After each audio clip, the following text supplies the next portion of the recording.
नमस्कार, मैं शंभू कुमार सिंह और आप देख रहे हैं नेशनल दस्तक। देर रात आपसे लाइव रूबरू हो रहा हूं और आप लोग बहुत सहयोग भी कर रहे हैं। एक हमने कैंपेन शुरू किया है। नेशनल दस्तक के मेन पेज पर जाएंगे तो वो वीडियो दिखेगा, कल से फेसबुक पर भी उसको डालूंगा। हमने एक कैंपेन शुरू किया है। हम चाहते हैं कि SC ST OBC माइनॉरिटी में हज़ारों पत्रकार बने।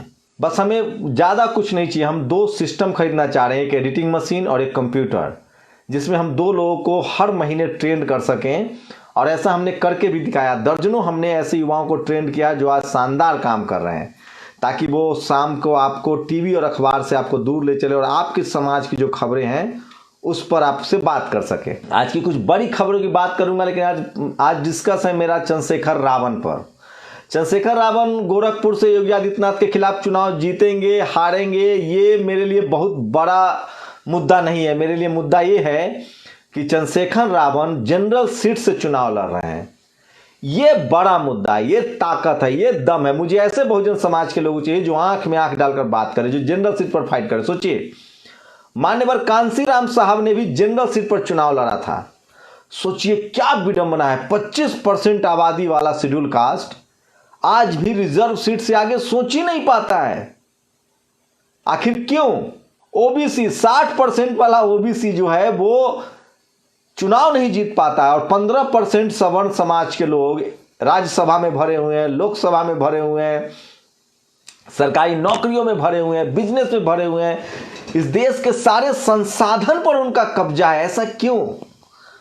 तो आप लोग बताइए, अगर रावण जीतते हैं जनरल सीट से तो एक बड़ी लकीर होगी, लेकिन यह तय करना है उस कंस्टिट्यूएंसी के SC ST OBC माइनॉरिटी को।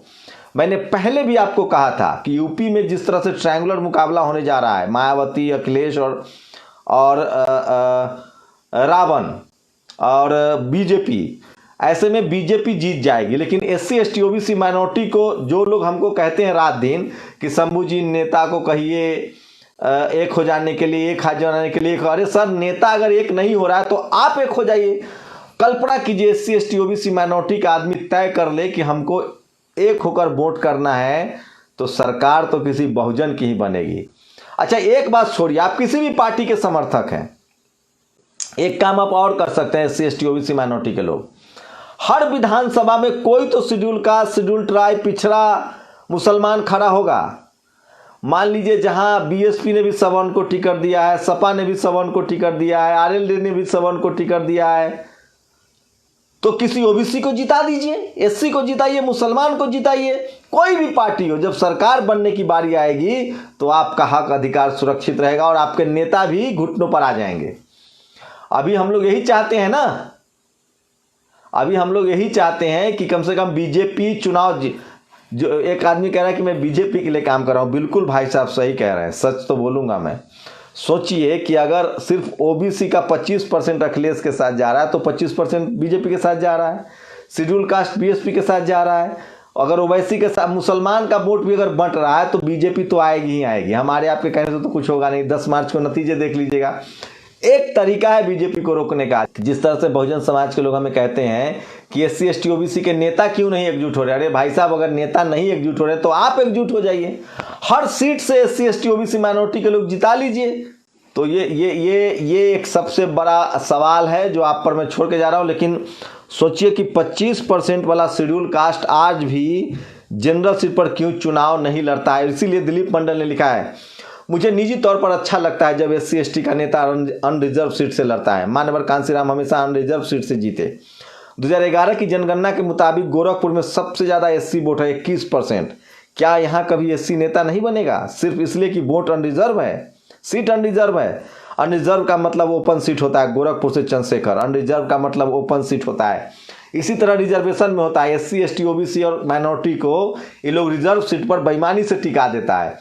ओपन सीट का मतलब होता है, अनरिजर्व सीट का मतलब होता है ओपन सीट, सब लड़ सकता है। सोचिए, गोरखपुर में एक फैमिली जीतती आई है।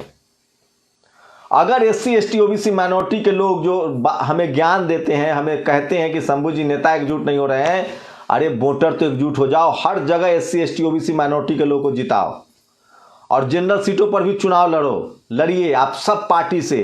लेकिन हमारे लोग क्या करेंगे? SC ST OBC के लोग अपने ही लोग का टांग खींचते हैं। अरे अगर एक सीट से टिकट नहीं मिल रहा तो रिजर्व सीट से ही क्या लड़ेंगे, 25% आबादी सिर्फ रिजर्व सीट से लड़ेगी। तो चंद्रशेखर रावण ने कई बड़े फैसले किए जो शानदार हैं। और सोचिए किस तरह से ये सब चल रहा है। और आज मैनपुरी जनसंपर्क अभियान पर निकले भाजपा नेता को पीटा, ये मैनपुरी की खबर है। ये ठीक नहीं है, हिंसा ठीक नहीं होनी चाहिए। और एक दूसरी खबर मैं आज चाहता हूं कि आपके साथ और शेयर करूं जो बहुत ज़रूरी है, बहुत इंपॉर्टेंट है। आज दिल्ली में सोचिए 1972 में जिस मशाल को जलाया गया था, जवान अमर ज्योति जवान मशाल, उसको बुझा दिया गया। और जो प्रधानमंत्री जी ने अपने रीजन में जो बनाया है उस पर एक ज्योति जलाई जाएगी। इंडिया गेट कभी आप लोग आए होंगे तो देखे होंगे। एसपी को एकमुश्त वोट करो, बीजेपी हार जाएगी। मैं तो कह रहा हूँ भाई साहब, किसी एक पार्टी को तय कर लीजिए, SC ST OBC माइनॉरिटी की लीडरशिप वाली पार्टी, या फिर अगर ये लोग आपस में नहीं जुड़ते हैं तो कम से कम SC ST OBC माइनॉरिटी के ही लोगों को जुटाइए। बसपा तो आप लोग की क्या प्रतिक्रिया जोड़ दीजिए। आप लोग को क्या लगता है? मैंने एक सर्वे डाला है आज कि बीजेपी का क्या होने वाला है, उसको लेकर आप मुझे बता सकते हैं। और अमर जवान ज्योति से ज़्यादा खर्चा तो दुग्गल साहब के मेकअप की लिपापोती पर होता है। सोचिए किस तरह की विडंबना है ये कि इस देश में शहीदों का सम्मान भी अब नहीं बचा है। और सुना हर समय हुंकार फुफकार चित्कार दहाड़ हाहाकार क्यों करते रहते हैं महाराज? ये लोकतंत्र है, चिड़ियाघर थोड़ी ना है। कभी तो नॉर्मल रहा कीजिए। आप कभी स्माइल नहीं करते, गलत बात है। प्यार से रहिए। हर समय लड़ाई, हर समय डराना, हर समय डरना रो पड़ना गलत है। दिलीप मंडल ने ये तंज किया है योगी आदित्यनाथ पर। योगी आदित्यनाथ का ट्वीट देखा, सुनाई पड़ती है यही हुंकार फिर से बीजेपी। तो लगातार बहुत ज़्यादा मतलब एग्रेसिव पॉलिटिक्स करती है बीजेपी। और eating at SC household during election campaign for photo purpose should be made an offence under SC ST atrocities act. Suryakant Bagware ने एक ट्वीट किया है कि सिर्फ चुनाव में शेड्यूल कास्ट के यहाँ भोज खाना एक तरह का ऑफेंस है।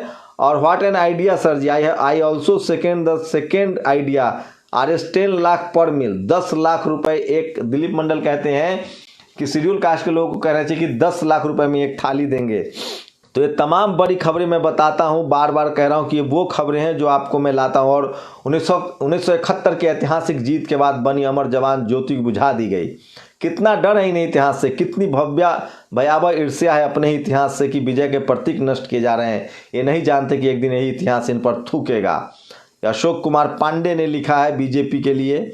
और सोचिए कि किस तरह से अमर ज्योति जवान बुझा देना देशद्रोह है। राधिका खेरा ने लिखा है। तो आज देश भर में सबसे ज़्यादा गुस्सा है। सोचिए देश की राजधानी दिल्ली में इंडिया गेट पर अमर जवान ज्योति शहीद मशाल था, उसको बुझा दिया गया है। और एक बगल में जो अभी मोदी जी ने बनवाया था, कह रहे हैं कि वहाँ ही सिर्फ जलेगा। तो सोचिए इस देश में और दुनिया के नक्शे से एक देश बांग्लादेश, इससे बड़ा वॉर मेमोरियल क्या होगा। और तो ये आज सोशल मीडिया पर सबसे ज़्यादा वायरल। लेकिन बहुजनों के लिए जो सबसे बड़ी खबर है वो सिर्फ ये है कि चंद्रशेखर रावण जनरल सीट से चुनाव लड़ने जा रहे हैं। गोरखपुर का वो सीट जहां से हर साल ब्राह्मण समाज के लोग लड़ते हैं। क्या इस बार चंद्रशेखर रावण चुनाव जीत जाएंगे, जनरल सीट से चुनाव जीतेंगे? ये सबसे बड़ा सवाल है। और इसी को लेकर मैं आज आप लोगों के सामने लाया हूं। और अगर ये होता है तो ये शानदार है और सबसे अद्भुत होगा। आप लोगों को क्या लगता है? सर्वे तो बता रहा है कि चंद्रशेखर रावण को SC ST OBC माइनॉरिटी सब वोट दे रहे हैं। अगर SC ST OBC माइनॉरिटी के नेता नहीं एकजुट हो रहे हैं तो पब्लिक एकजुट हो जाए और किसी एक पार्टी को जिता दे। अगर वो भी नहीं हो रहा है तो SC ST OBC माइनॉरिटी के नेता जनता तय करे और हर सीट पर SC ST OBC माइनॉरिटी के लोगों को वोट दे, चाहे वो किसी पार्टी में हो। मान्यवर साहब कहते थे, राजनीति के रसायन शास्त्री, कमजोर सरकार ज्यादा जनता के पक्ष में काम करता है मजबूत सरकार के बदले। और एक और हो सकता है, अगर मिली जुली सरकार रहे तो वो बहुजनों का उसमें बहुत काम होता है। सोचिए BP सिंह की सरकार बनी थी, OBC रिजर्वेशन लागू हुआ, डॉक्टर अंबेडकर बाबा साहेब को भारत रत्न दिया गया। सोचिए, तो मिली जुली सरकार आपके पक्ष में काम करेगी। इसलिए मैं कह रहा हूं, जो लोग कह रहे हैं कि SC ST OBC माइनॉरिटी के लोग नेता एकजुट नहीं होते हैं, तो आप जनता एकजुट होकर दिखाइए और इस बार SC ST OBC माइनॉरिटी के कैंडिडेट को जिताइए। और चंद्रशेखर रावण का जनरल सीट से चुनाव लड़ना एक बड़ा मैसेज देता है। मुझे लगता है कि जितने बहुजन समाज के लोग हैं वो जनरल सीट से भी चुनाव उनको लड़ना चाहिए। तो मुझे लगता है कि इस बार सबसे बड़ा फोकस जो होगा वो गोरखपुर का होगा कि गोरखपुर में क्या योगी, अगर सोचिए, कल्पना कीजिए अगर चंद्रशेखर रावण योगी जी को हरा देते हैं, अगर वहां SC ST OBC माइनॉरिटी के लोग एकजुट हो गए तो ये कितना बड़ा बहुजन आंदोलन में चमत्कार होगा। सोचिए, आप कल्पना कीजिए। मुझे लगता है इस देश के तमाम बहुजनों को इसके लिए प्रयास करना चाहिए और इससे एक नई लाइन बनेगी, नई धारा खुलेगी। आखिर 15% लोग ही जनरल सीट से चुनाव क्यों लड़ेंगे? शेड्यूल कास्ट क्यों नहीं लड़ेगा? पिछड़ा 60% 50% आबादी है, वो क्यों नहीं जीतेगा? मुसलमान 20% है, वो क्यों नहीं जनरल सीट से चुनाव लड़ सकता है? यूपी में बीजेपी हार गई तो बीजेपी वाले दंगे जरूर करेंगे, ऐसा लगता है। ये इस तरह के अंदेशा है। मैं फिर कह रहा हूं, SC ST OBC माइनॉरिटी के लोगों को किसी भी तरह के असंवैधानिक काम में नहीं फंसना चाहिए, डेमोक्रेटिक तरीके से अपनी बात कहनी चाहिए।